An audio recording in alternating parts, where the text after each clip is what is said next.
Lawmakers are pressing the Philippine Social Welfare Department to immediately distribute the second tranche of cash aid under government's Social Amelioration Program. For more on this, we now have on the line Social Welfare Department spokesperson, Ms. Irene Dumlao. Ms. Dumlao, thank you so much for taking our call and good afternoon, ma'am. Good afternoon, Rita, and to all your followers. Good afternoon. Madam, 17 million are expected to receive their SAP benefits, but only 1.3 million have been able to get there so far. How is this so?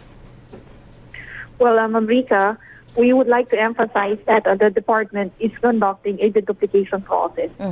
In this particular activity or task, the department cross-matches the list of SAP beneficiaries that we have received from the local government units. It can be recalled that the local government units must submit an encoded list of beneficiaries that were given emergency subsidies.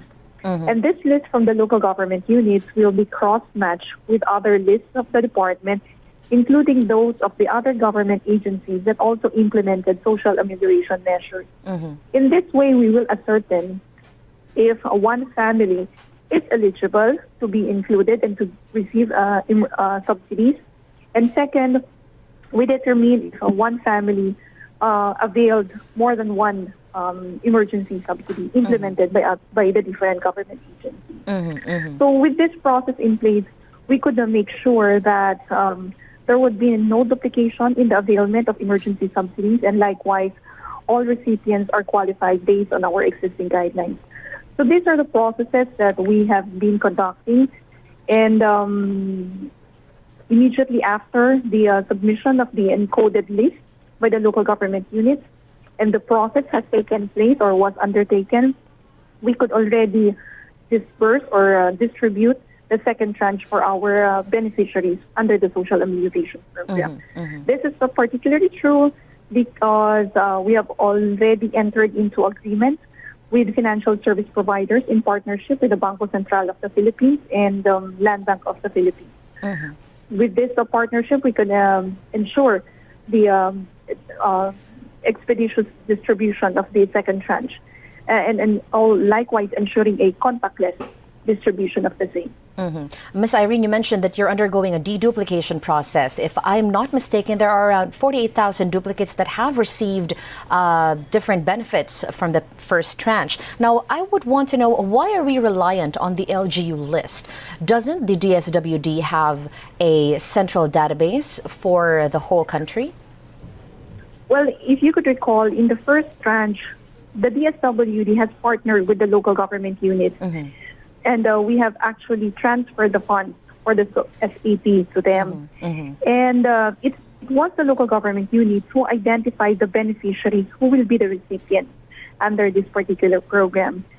And we have trusted the local government units that since they know who their constituents are, they would be able to identify the recipients or the beneficiaries for the SAP. Included in our guidelines is an agreement with the local government unit that says that the local government units, after conducting payouts, should submit liquidation reports, including the encoded list of beneficiaries, because that will be the basis of the department in conducting its validation process. Last one, madam, before I let you go. There are those who haven't been able to receive their benefits, people who need it more than others. How can those not registered in the database of LGU and DSWD, but are really in more need of assistance, be given this SAP benefits, especially on the second tranche? Yes, we understand that there are families eligible to be included in the program, but were not recipients or were not included by the local government units during the first tranche. If you could recall, the DSWD has implemented an appeal system. We also have in place a grievance redress system wherein all of the complaints of the appeals of eligible beneficiaries were accommodated. And in fact, the local government units submitted to the DSWD a certified list of eligible beneficiaries, and we are already at the process of distributing the cash aid to this waitlisted or additional family. All right, with that, I will let you go. Thank you so much for your time, Director Irene Dumlao, the spokesperson of DSWD.